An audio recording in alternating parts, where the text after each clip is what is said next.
人类进入现代文明之后，跟战争相关的艺术的表达，更多的就变成了一种反战的主题。地球要毁灭之前，最后他们还要带上蒙娜丽莎。听到战争爆发的消息之后，我当时心里就立刻想到这个。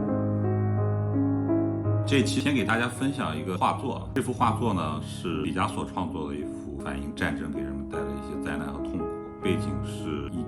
1937年，德国纳粹轰炸了西班牙的格尔尼卡小镇，毕加索就义愤填膺嘛，就创作了这样一个东西出来。第一个，你看它构图非常拥挤，就觉得这个画面里面都发生了非常多的事件。你再仔细看，这里边就有很多象征性，比如说公牛。公牛其实在毕加索的画作里面，它一直是一种男性暴力，构图颜色整个让人会觉得比较紧张。毕加索这个艺术家有一部分作品是跟战争相关联的，比如说我们还有熟知的就是他创作的和平鸽，被国际和平组织用作了他们的 logo。 和平鸽叼着橄榄枝，后来在很多的反战主题倡导和平的这样的一些海报设计、视觉设计当中都反复的出现。离这个格尔尼卡创作时间非常相近的，也是一个西班牙的画家达利，他在1936年的时候创作了内战的预感，也是表现战争带来一些痛苦，有一些警示的作用。人类进入现代文明之后，跟战争相关的艺术的表达，更多的就变成了一种反战的主题。之前它只是很忠实的去表达一个战争的场面，甚至在古代的一些艺术作品里边是为战争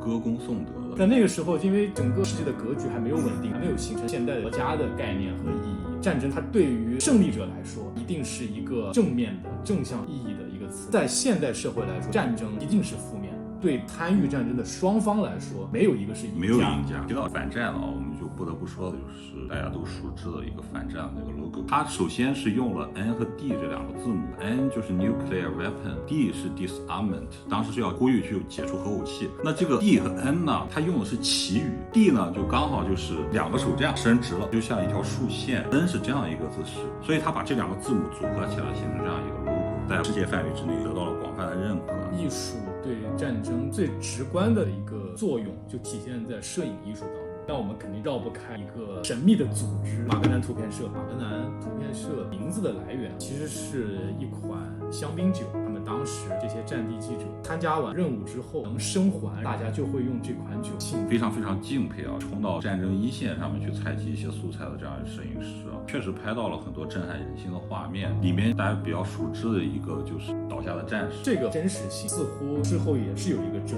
议。纪实摄影它的珍贵之处在于它可以真实的去记录当下发生的那个事件，把那样珍贵的影像留给人世间。当时就是美国越战的时候，有一张照片传回到了美国。美国大兵在一个越南的村庄，村庄上就有很多孩子衣不裹体，被惊吓的在往前跑。那个照片就非常震撼。当时你想，美国的年轻人可能是活在一种理想国里面，衣食无忧、自由。这张照片出现在他们眼里边，就对他们造成了极大的震撼。再说到这次事件的中心乌克兰，对于我们来说，一提到这个乌克兰，我们立刻就能想到乌克兰核弹头舍甫琴科。其实这个国家的首都基辅，以前在苏联时期有一个非常有名的一个相机品牌，就叫基辅。从135的系统涵盖到220的系统，全画幅到中画幅。那个时候冷战嘛，西方有柯达呀、徕卡、帕苏，苏联就一定也要有这样一个相应的品牌。用过的人就说这个 quality 其实还是不错的，但是呢，它也同时也拥有苏联工业的一个共有的毛病，比较糙。这样的侵略发生的时候呢，我当时就立刻脑海里想到之前看到过一家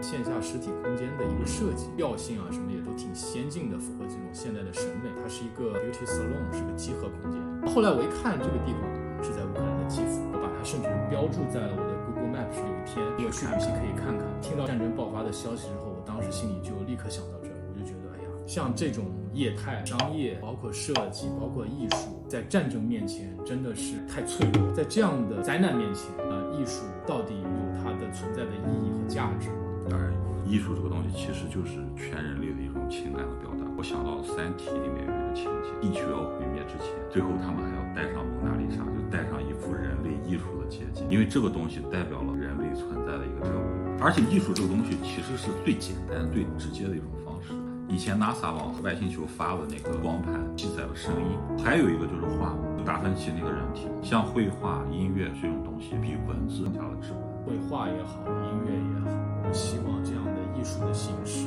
能真的给到你力量，让你的平常的生活更加的精彩一点。